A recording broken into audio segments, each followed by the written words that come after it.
Hey guys, so welcome back to my channel. Today I got something a little bit different for you. I originally wanted to edit this game in a highlight kind of video, but unfortunately half of the game was muted in the VOD.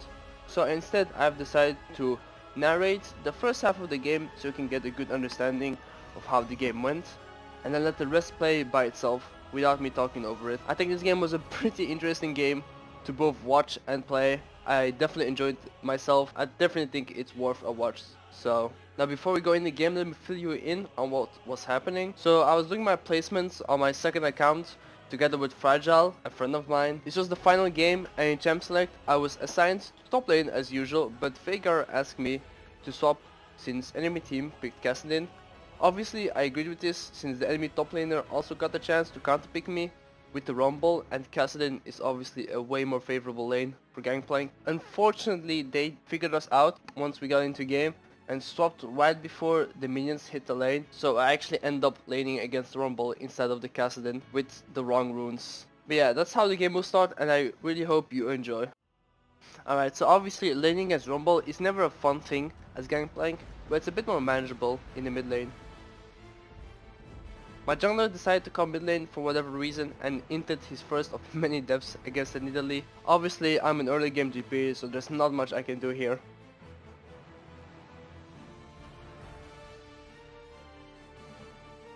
This will boost Rumble's confidence to play even more aggressive towards me, which makes him take 2 steps into my tower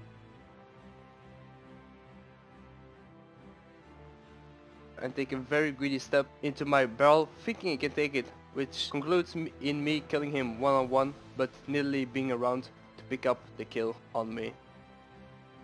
Going back to the lane, I decided to go for a full investment in the laning phase, and I bought all these items so I can stay in the lane as long as I have to and start banking gold so I can survive the laning phase and carry later on.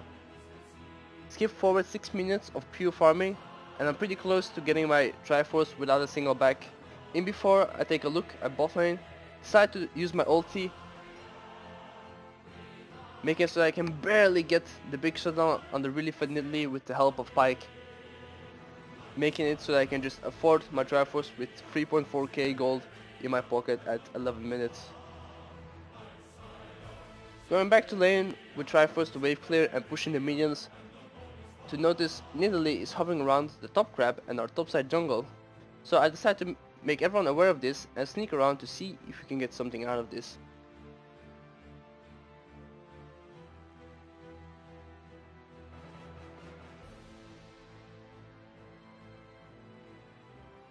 I surprised her with the plant. Missed my first barrel because of terrain, but managed to hit my second combo and have Veigar with a nice follow-up to get another kill on the Nidalee, later turning on the cast and making him run away. I go clear a wave in mid lane, then notice Veigar heavily overstaying in top lane. Knowing this is solo queue, I start pathing up early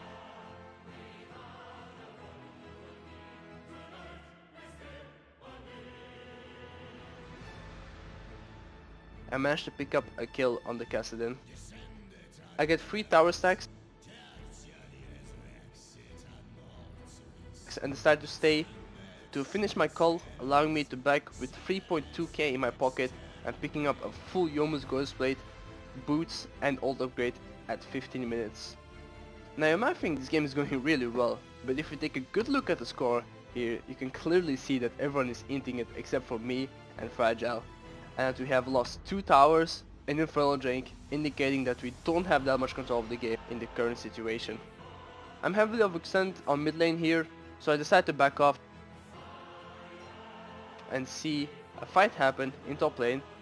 So I path up, hoping to get another shutdown pick on the enemy.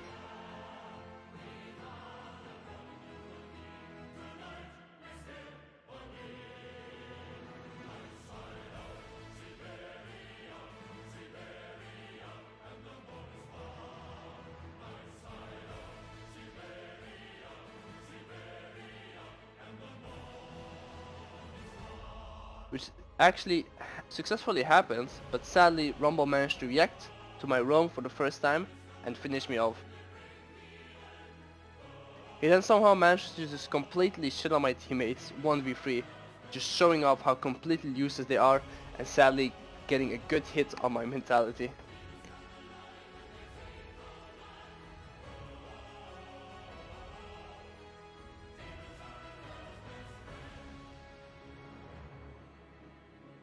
I make sure that I farm really well and as good as I can, making sure that I get most of the resources so they don't go to waste on my useless teammates. Sadly, I thought we could get a really easy pick on this heavily overextended Nidalee, but instead I end up dying for it, taking another big hit on my mentality. Cassiopeia ints another kill to the enemy Kassadin, but PYKE manages to kill Lucian, and with a good zoning ulti from me, also get the rumble.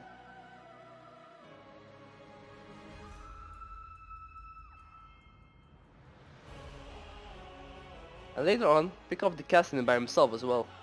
The inting by the enemy team is not done yet, after we find Nidalee once again overextending in our jungle, and we manage to chase her down and give me yet another free shutdown.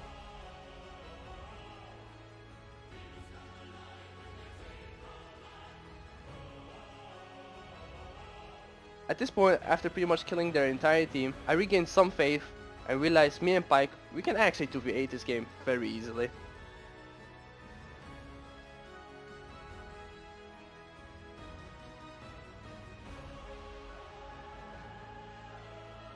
I'm back with 2.2k gold and get myself a Stone Razor and a Longsword. A fight happens in bot lane and we are the first to get to it, so we get 2 free kills on Nidalee and Kassadin in trade for our useless Shaco.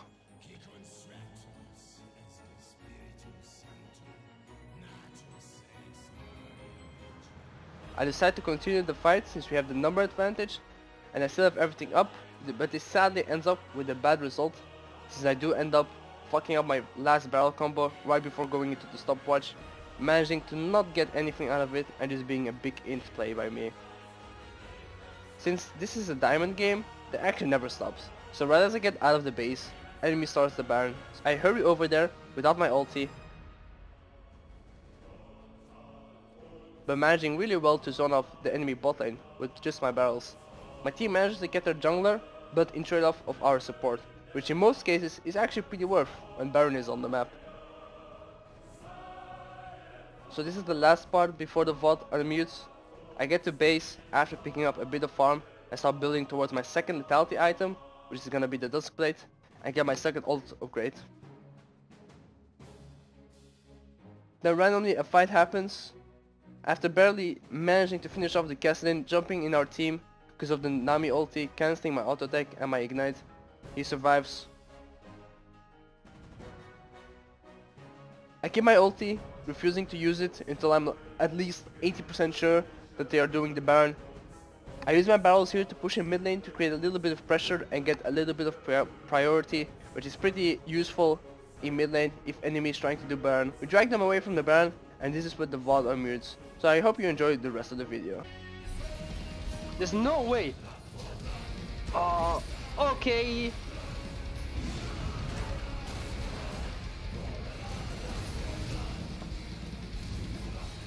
This guy flashed in for me.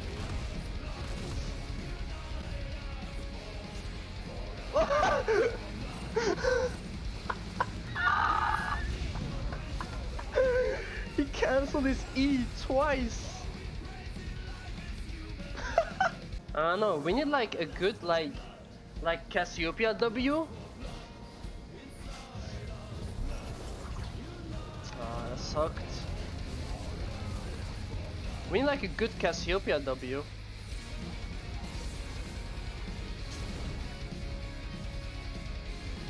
Kassadin is backdooring us.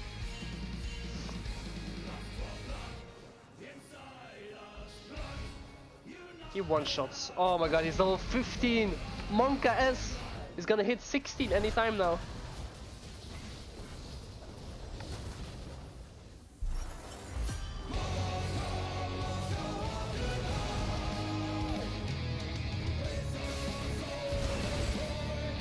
Okay. Reset. We have so many zoning tools. We have Veigar W. We have Cage.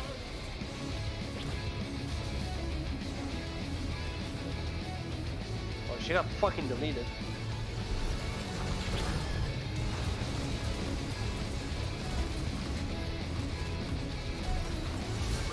Oh my god!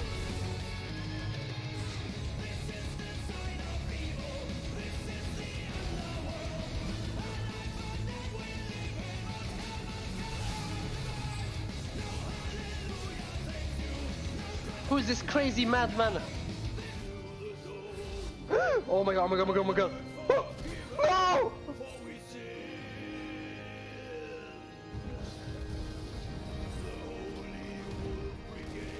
Oh shit, boy!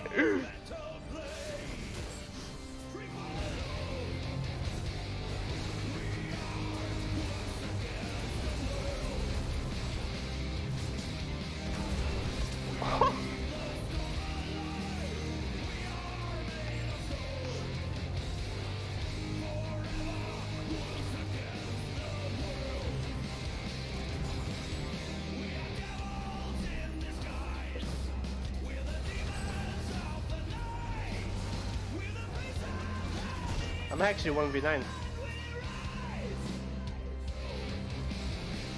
This will either be our win or Kassadin Penta. Oh no, he's going for base.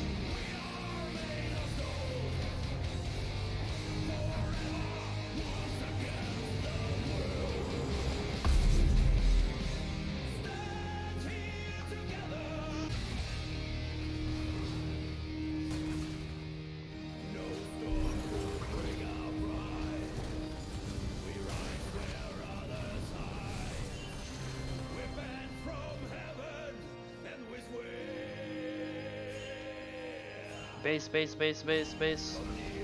Oh! Our base.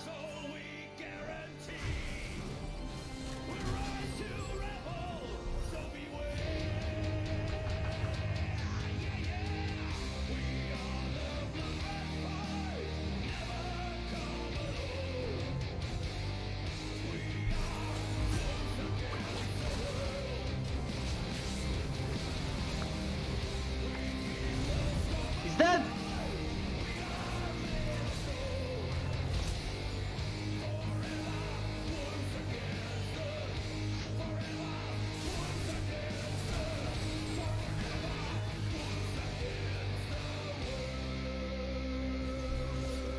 Oh no, end the game, end the game. He will distract them, he will distract them.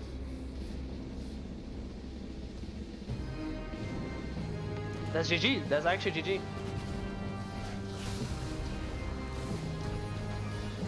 Yeah, you're dead. Fucking burn, bitch. Lay the bitch.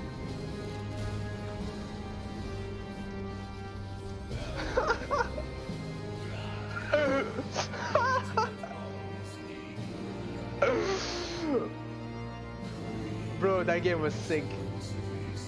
That game, bro, that game was sick. That game was a YouTuber, to be honest.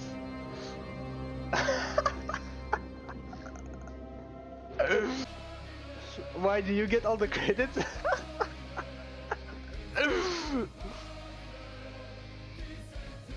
Shout out to my boy PYKE.